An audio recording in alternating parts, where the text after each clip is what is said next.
1978-1982. 15 avril 1978. Lettre du docteur Hubert Moureau. À Venise, le jour de l'Ascension, 1978. Le ciel et l'eau célèbrent ici un mariage étrangement beau. Dites seulement à Saint-Prème que ces vers, écrits quand j'avais 18 ans, me hantent et me font vivre. Au sommet de chaque sommet, il y a toujours un trait qui court vers la liberté. Les questions se posent et se reposent. Quel sommet, quel trait et quelle liberté? Je vous embrasse. Hubert Moureau. Réponse de Saint-Prème.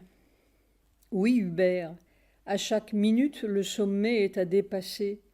Il n'y a pas de sommet, il y a seulement une flèche qui court vers son but, et son seul but est de tendre vers. Je ne connais rien des grandes réalisations. Je sais seulement ce feu qui brûle dedans, cette chose qui tend comme une plante vers le soleil. Et parfois je crois m'apercevoir que ce besoin de soleil, c'est le soleil même en moi. Ce besoin de douceur, c'est la douceur même qui aime en moi, et que le but est là, à chaque instant. C'était lui qui me portait à lui. Alors tout est si léger, et doux, et profond comme l'infini, et libre parce que plus jamais, rien, ni personne, ni mort, ni vie, ne peut altérer cet inaltérable soleil. Et c'est plein d'amour à chaque instant, parce que c'est la seule chose qui est, en lettres majuscules. 7 mai 1978. Vision. Je descends au centre de la terre, entre guillemets, le sentier du monde. 8 mai 1978. Prise de possession de Land's End. Il y a 20 ans, jour pour jour, je devenais sannyasin. Quelquefois, je comprends bien pourquoi. 11 mai 1978. Début des travaux à Land's End. 19 mai 1978. Chère Micheline. Delhi.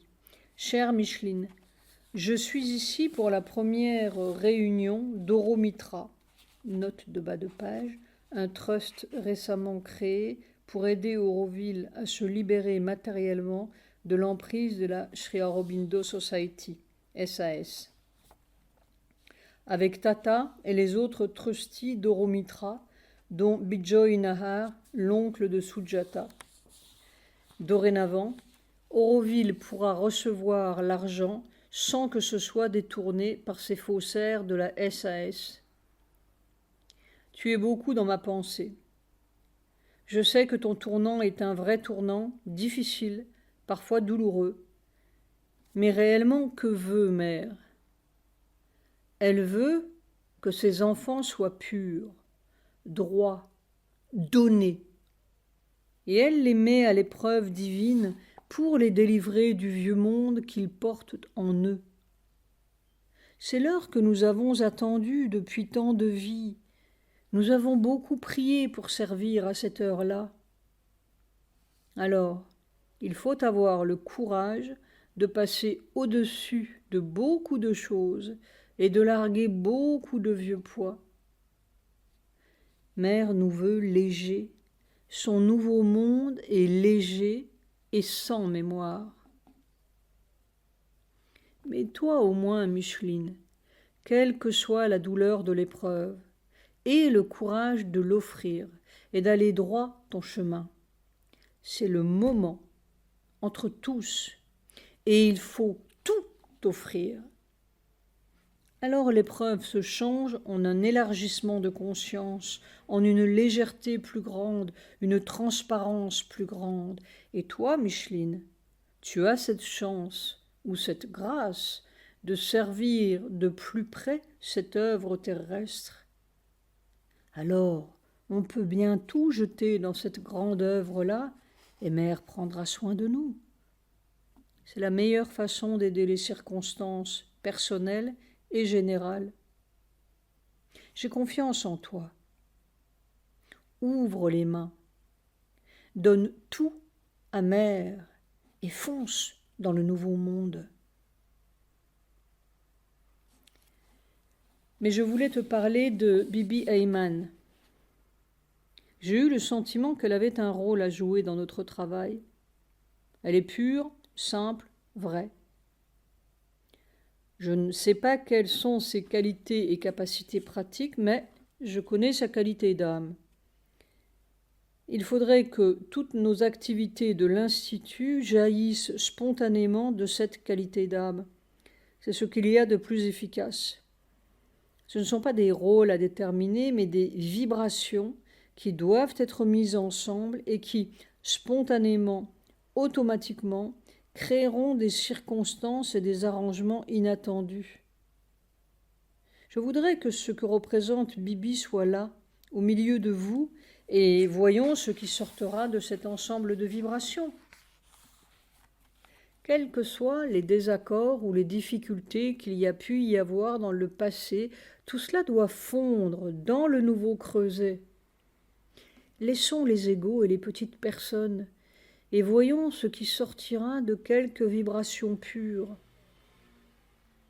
Pratiquement, je ne sais pas comment les choses peuvent se passer, mais tu pourrais simplement l'accueillir sur le champ de travail, la mettre au courant de ce que nous faisons, et peu à peu, spontanément, naturellement, elle verra comment elle peut collaborer pratiquement. 24 mai 78.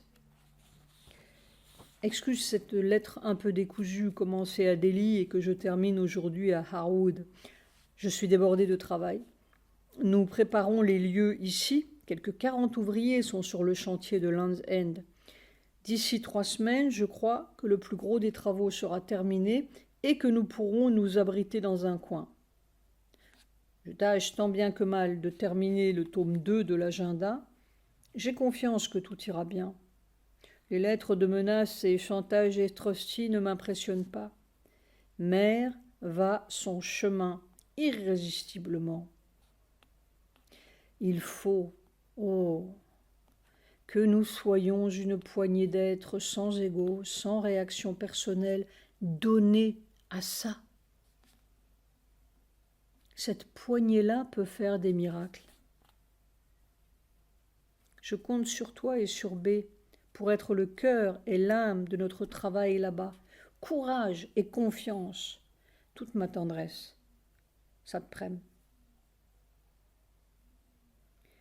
24 mai 1978.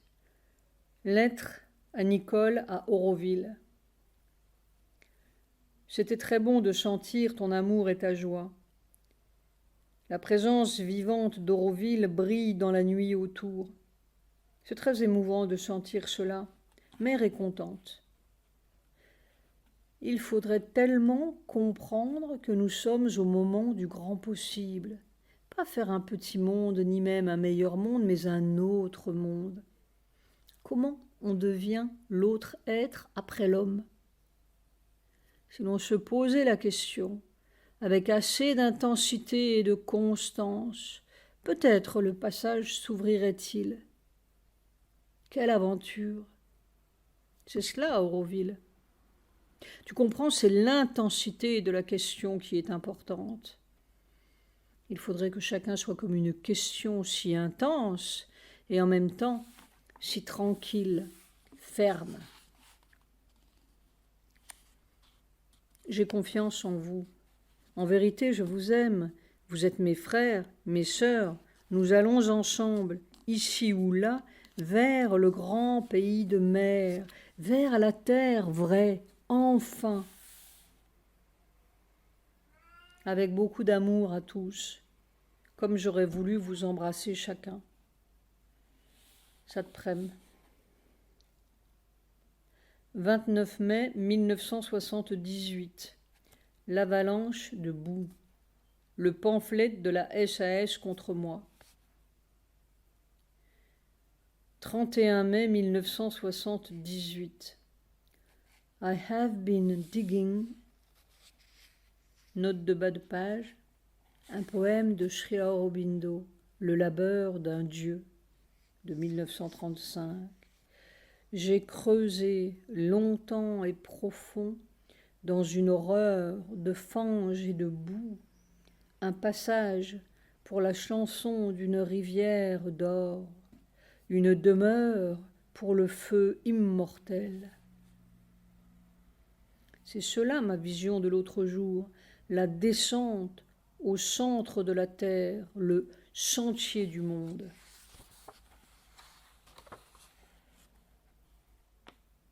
« 18 juin 1978.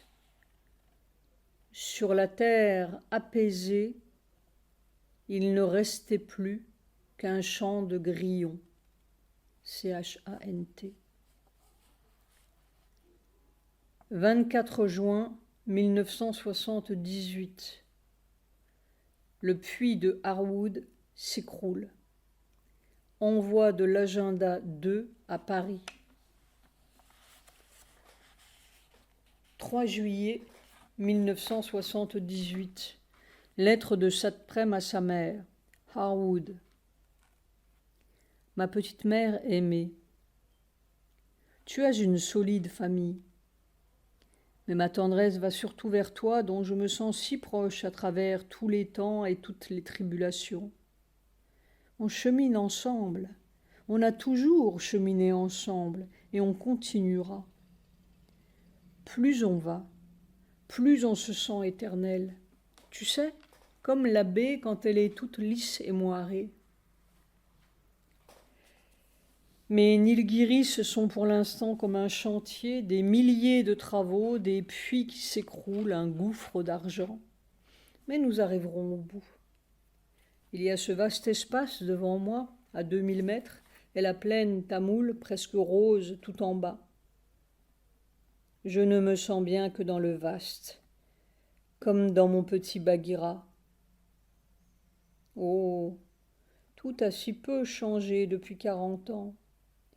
On se retrouve simplement comme l'enfant du départ, la même graine un peu sauvage et folle. Je t'embrasse très tendrement. 7 juillet 1978. Lettre à Sir C.P.N. Singh, traduite de l'anglais. Je n'ai pas écrit plus tôt parce que je suis submergée de travail et préoccupée de toutes nos tâches. De plus, je suis en train de préparer toutes les cassettes des 2 premiers tomes de l'agenda qui seront mises en vente en France au moment de la sortie du tome 2. Notre puits demeure effondré, rempli de terre et de pierres. J'essaie toujours qu'on vienne de Coimbatore forer un puits, mais ces gens repoussent de semaine en semaine et nous devons puiser un peu d'eau boueuse de la forêt à côté. Aussi, la somme d'argent envoyée par nos amis de Paris il y a un mois est toujours bloquée quelque part. Mais nous avançons irrésistiblement dans l'œuvre de mer. La matérialisation de l'agenda avance de plus en plus vite, avec ses conséquences mondiales inévitables. Quand la machine sera ici, nous nous mettrons à la partie anglaise du travail.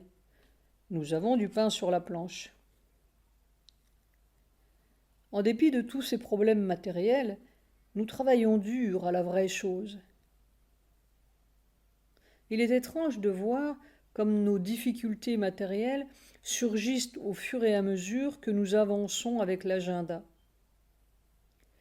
D'un côté, j'ai les épreuves de l'agenda à relire, et de l'autre, je suis plongé dans des puits effondrés, des fosses sceptiques lézardées et que sais-je. Cela me rappelle Sri Aurobindo. J'ai creusé, creusé longtemps, profond. Le pays tout entier est en train de creuser aussi dans la boue du monde, jusqu'à ce qu'on arrive à la rivière d'or. Vous êtes constamment dans mon cœur. C'est une grâce que vous soyez là avec nous, avec ma profonde gratitude et mon amour, Satprem. 8 juillet 1978. L'évanouissement de ma douce. J'ai cru qu'elle ne reviendrait pas. 19 juillet 1978. Fin du forage du puits à Harwood. Égale un filet d'eau. Quel est le sens? 20 juillet 1978. Deuxième visite à la police de Houthi. Le noir du noir. L'initiation de ma douce. Elle dit, avec une autre voix, un être d'une grande beauté qui veut s'incarner, c'est la seule solution. Toi seul, tu peux. Il est temps de prendre la vraie position. Une grande beauté qui se déverse sur le monde, c'est la seule solution. La violence est partout, pas seulement dans l'Inde, dans le monde. Nous ne voyons pas encore l'intensité. 23 juillet 1978. Pas d'eau à Land's End. 2 puits forêts secs. Le granit noir. La méditation sous la foreuse mécanique. L'énorme illusion spirituelle. 31 juillet 1978. Les Nilgiris, assez, en lettres majuscules. 4 août 1978. Départ de Luc. Alain A., un travailleur d'Auroville, malade. Seul. 5 août 1978. Départ d'Alain. Le générateur en panne. 9 août 1978. Lettre personnelle. Mercredi soir. Je m'accroche pour t'écrire. Il est 7 heures du soir passé. Je ne vais plus me promener depuis ton départ. Je viens d'essayer de faire monter de l'eau à Harwood. Il n'y a pas assez de courant. On a de l'eau de temps en temps quand il n'y a pas de bulles d'air dans les tuyauteries. Le débit à air minuscule. En tout cas, pas assez d'eau pour monter jusqu'à notre chambre. Et puis le super interrupteur installé par Harwood se met de travers. Encore un super bricolage. Il faudrait un générateur pour faire marcher la pompe d'Harwood. Enfin, celui de Land's End est tombé définitivement en panne. Comme cela, on n'a pas de souci de le faire marcher. J'ai fait un appel urgent à Madras lundi pour que l'on nous envoie un mécanicien. Ils ont répondu « Naaliki » demain, c'est-à-dire après le déluge. J'ai retéléphoné d'urgence aujourd'hui. Ils m'ont répondu « Naaliki ». Et puis j'ai eu la mauvaise idée de demander à Haroul de changer de côté l'arrivée du gaz sur le nouveau fourneau que nous avons acheté ensemble. Il a tout démonté, c'était pénible à voir. À 2h moins le quart, il a réussi à peu près à remettre les pièces en place dans la même position. renonçant à trouver le truc pour changer de côté. Il fallait le voir avec le tuyau sur ma chaise et un pied sur le tuyau en guise d'étau. Enfin, il faudra aller à Ouchy ou Kounour faire réparer. Encore un objet hors d'état. Oui. Et puis ils ont réparé, entre guillemets, la chaudière de Land's End après avoir démoli le socle, transporté à Pandian Industries, ramené le truc cabossé et remonté un peu de travers, mais ça semble marcher à 3 heures cet après-midi, à part une valve qui manque. Ton superbe chauffe-eau électrique est toujours sur le flanc, dans le débarras, sans valve ni rien, mais c'est reposant de le voir ainsi. Alors les ouvriers s'en vont après-demain, vendredi. J'ai passé mon temps à courir derrière les peintres, les coulis, matin et soir à Land's End. Le résultat est un peu plus fructueux qu'avec les machines, mais il faut beaucoup pousser. Surtout, il y a eu 2 jours passés à tenter de défaire le chaos d'Alain, vider les débarras, le garage, un effrayant gaspillage, pillage, désordre. Les puces sont charmantes après tout. Je comprends pourquoi on a dépensé une fortune et pourquoi Alain était malade. Je suis heureux qu'il soit parti. C'était si honteux de traiter les objets matériels comme il l'a fait. Il est charmant, je l'aime beaucoup, mais voilà. Oh, ce gâchis. Nos 2 chambres sont prêtes aujourd'hui et des salles de bain superbes pour le jour où l'eau voudra venir. Nous sommes crevés. Les lettres s'empilent, je n'ai même pas lu le courrier apporté par Micheline. De ce côté-là, c'est un effrayant chaos aussi. Le vrai travail, je n'ai pas eu 3 minutes à lui consacrer. On a posé le symbole de mer sur le fronton tout à l'heure. Symbole. De quoi? Demain, on posera à la porte de la salle des machines. Je suis hébétée. L'argent file, et je ne sais même plus tenir les comptes. Enfin, vendredi, ils seront tous partis. Ce sera le silence. On attendra le mécanicien du générateur. Et Kafka est charmant. Mais tout de même, s'il faut dépendre d'un générateur pour monter quelques seaux d'eau à Land's End, c'est bizarre. Je ne sais plus rien. Je ne sais même plus prier, appeler. Je marche, un pas après l'autre, comme une bête dans le brouillard. Chaque-prem, ça n'existe plus. Il y a une espèce de corps qui en a sa claque, c'est tout, et qui sera soulagé quand ça s'arrêtera. Je n'ai même plus l'idée de quitter ce lieu. Je n'ai plus d'idée du tout. Et puis partir, c'est encore un autre monde à remuer, bousculer. Je suis dans l'enfer jusqu'au cou, sans pouvoir bouger d'un côté ni de l'autre. Ça s'arrêtera bien un jour, c'est tout ce que je sais.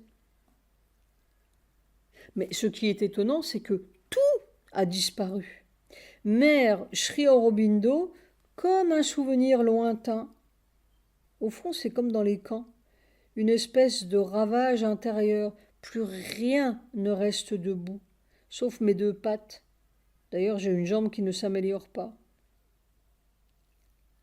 La nuit dernière, j'ai fait un drôle de rêve. Était-ce un rêve ou autre chose?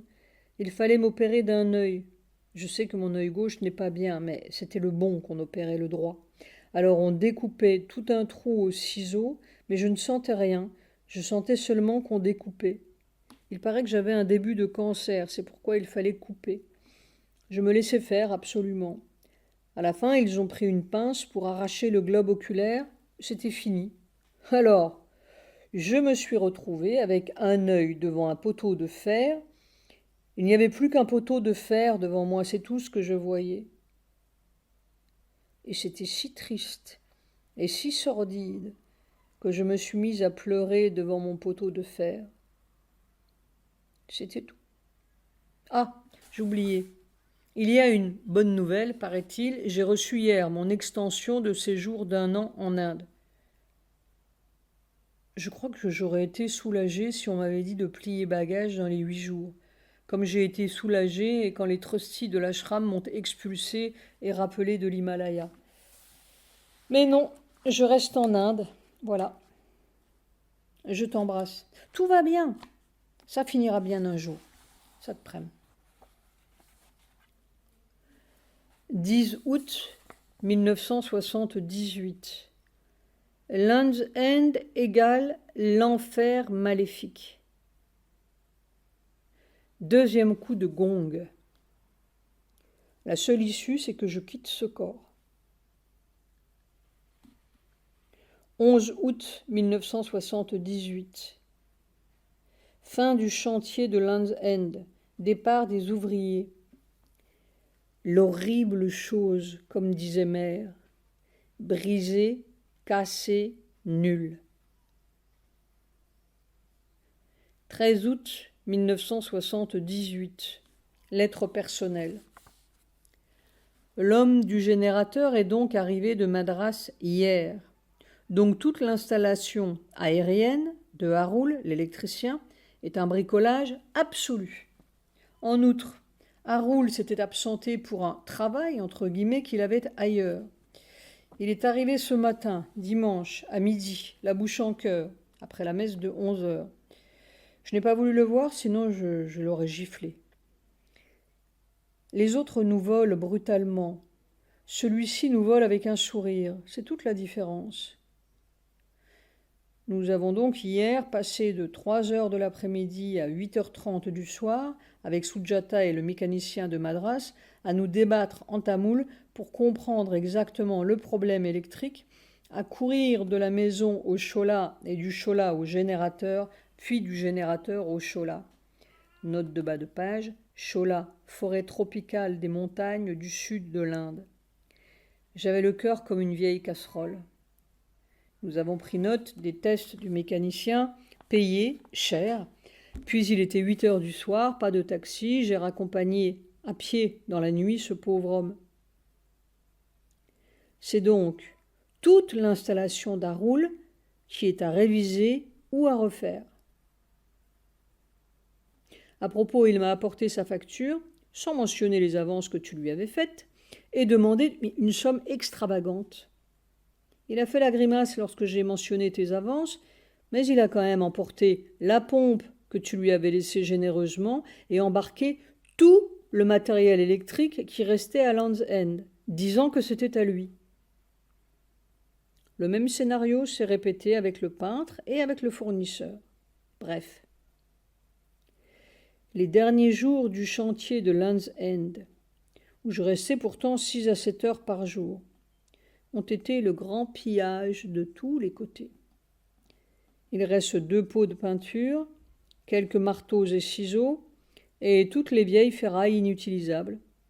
Les outils, embarqués joyeusement par les ouvriers d'Auroville, avec tous les pots, couvertures, ils n'ont rien laissé, pas une planche de bois utilisable, à peine quelques ampoules. Un pillage total. Et naturellement, la facture des 2 ouvriers d'Auroville ne mentionnait aucune des avances reçues. Je n'ai pas discuté. J'ai payé taxi, transport par camion de leur caisse à outils, entre guillemets, bus, bonus, etc., comme un Maharaja, impuissant et idiot. Au total, il ne reste plus rien de tout l'argent laissé par Micheline. Un gouffre. Je te passe les détails. Et ce matin, Bobby nous quitte. Il volait le lait, l'achetait chez ses copains au lieu d'aller à la coopérative et rajouter de l'eau. Enfin. Le chantier de Land's End est définitivement fermé, c'est un soulagement. Reste à trouver un électricien capable. Nous sommes le 13 août. Voilà 5 mois, moins 9 jours que ça dure. Sujata se débrouille pour chercher de l'eau potable au village et acheter l'indispensable. Nous continuons à prendre notre bain avec de l'eau boueuse mélangée à l'huile de machine. On peut faire marcher 3 fois par jour la pompe. 1 fois 8 minutes, 1 fois 5, 1 fois 5, pour avoir à peu près un demi-réservoir, ce qui suffit pour nous deux, notre linge et notre vaisselle. Et on chronomètre, pour éviter les désamorçages et bulles d'air désastreux. C'est une vie de fou complète, tu n'imagines pas. Tu n'as vu que la crème de la situation. Maintenant, c'est nu et brutal. absurde, crevant aussi. Enfin, le troupeau de loups s'est retiré, repu, reste notre carcasse. Les dernières factures sont payées, ils vantent dehors comme en novembre. Mais où est l'Inde et Satprem? Il est tellement martelé qu'il ne sait plus rien. C'est peut-être cela que Mère appelait l'horrible chose. On ne sait pas combien notre aspiration est nourrie par une certaine pensée, un idéal, un but, un espoir de l'avenir. Mais quand il n'y a pas d'avenir, c'est aujourd'hui, c'est sans idée, sans espoir. Sa vie comme un corps fatigué, rien qu'un corps sans une pensée dedans. Tout le reste, Mère, Sri Aurobindo, l'espèce nouvelle, comme un souvenir égaré de quelque chose qui existait, mais qu'est-ce qui existe maintenant, dans ce jour, sinon cette fatigue, ce monde fou, ces voleurs à affronter, ces milliers de sordidités dénuées de sens? Qu'est-ce qui reste? Le divin, c'est encore une idée. Dans les camps de concentration, il y avait l'espoir d'en sortir. Mais comment sortir de ça? Il n'y a pas de sortie, sauf la mort ou je ne sais quel étrange miracle. C'est un ravage si total. Il n'y a plus de Satprem. Il y a un corps éreinté qui ne se remettra jamais très bien de cette dévastation. Avec quoi je vais me raccrocher? Avec quel passé? C'est du passé, justement, c'est fini, ça n'existe plus. Je suis dans le maintenant, avec un grand M, noir et nu. Les souvenirs, entre guillemets, ça ne vaut rien. C'est le maintenant qui devrait être. Et ça n'est pas. Ça n'est rien du tout. Ça cogne et peine et grince. Ce n'est même plus une question qui se pose, cette question qui faisait un feu dedans. C'est quelque chose qui regarde un écroulement et regarde sans comprendre. C'est écroulé. Il n'y a rien debout, sauf mes deux jambes pas très solides. Et puis encore, la fatigue de dire tout cela. On a envie de rester assis et muet devant ce rien. Oui, le mur, un mur. Rien à dire. Je n'attends même pas la sortie de ça. Où est la sortie? Quelle sortie? Comment on sort de ce corps autrement que pour mourir? Mourir, c'est le vieux rêve qui continue. Je m'arrête ici. Excuse ce bafouillement. Je t'aimais bien quand j'étais encore en état d'aimer. S. 15 août 1978. Depuis 3 jours, tempête de vent glacé. Plus d'électricité, plus d'eau. 16 août 1978. Lettre personnelle. Je crois que j'ai viré mon cap d'enfer. C'était hier soir. Quelque chose a basculé dans la conscience. Je ne sais pas pourquoi. Il n'y avait rien de plus ni de moins. En fait, à l'extérieur, c'était plutôt moins. Tempête de vent glacé depuis 4 jours, les poteaux électriques et téléphoniques arrachés, des arbres renversés en quantité, plus d'eau, plus d'électricité, et le vent qui fait pleuvoir sur nos lits et partout dans la chambre une pluie de saleté et de plâtras, c'est affreux. Mais quelque chose a basculé dedans. Je ne sais pas où, parce que tout est pareil ou pire que le pareil. Comme une assurance. C'est devenu acceptable tout d'un coup. Mais quelle horreur! Enfin, je t'envoie le paquet d'épreuves que j'ai pu arracher à cette situation. Le reste, la fin, suivra assez rapidement, à moins d'autres catastrophes. Mais il n'y a rien de plus catastrophique que ce que nous avons vécu. J'ai décidé d'emménager à Land's End le 18 août. Il n'y a ni eau ni électricité comme à Harwood, mais ce sera moins sale. On fera transporter l'eau du Chola. J'attends que l'on m'indique un bon électricien pour faire refaire toute la ligne entre la maison et la pompe. Mais si on regarde bien, tout cela est très désespéré. Cependant, quelque chose en moi n'est plus désespéré. Peut-être le reste du breton pur de Dieu, mais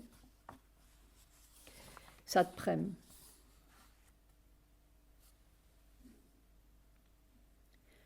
« 20 août 1978, arrivée de Anne Robert. Lettre de Sujata à Micheline. Chère Micheline, le courant est parti. J'en profite pour être un peu avec vous. Vous savez, Micheline, la cour derrière est belle comme tout. Le cerisier croulant de fleurs, comme une masse rose pâle, et les mimosas éclatant d'or, et le parfum que le vent fait circuler. Puis la joie des oiseaux. Les tout petits oiseaux voltigent de branche en branche, oscillent, font tomber des fleurs sur la pelouse vert émeraude. Malheureusement, dehors, c'est l'homme destructeur qui règne. Les arbres, jeunes ou vieux, sont abattus tous les jours.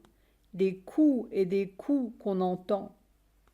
Des femmes et des femmes qu'on voit. Et côté ouest et côté sud, vingtaine, trentaine de chaque côté, jour après jour et plusieurs fois par jour. Là où on ne voyait pas de chemin, on peut voir des collines en face ou des villages. Vous vous rappelez la montagne que nous avions grimpée? Eh bien, la face est toute brûlée. C'est si triste, Micheline. Ils ont tout rasé. Ils ont arraché les racines pour en faire du charbon de bois. Les mimosas en pleine floraison, comme une coulée d'or, tout brûlé. Saprem avance dans son conte, plongé et absorbé. Il a grande difficulté de prêter attention à autre chose. Voilà, Micheline.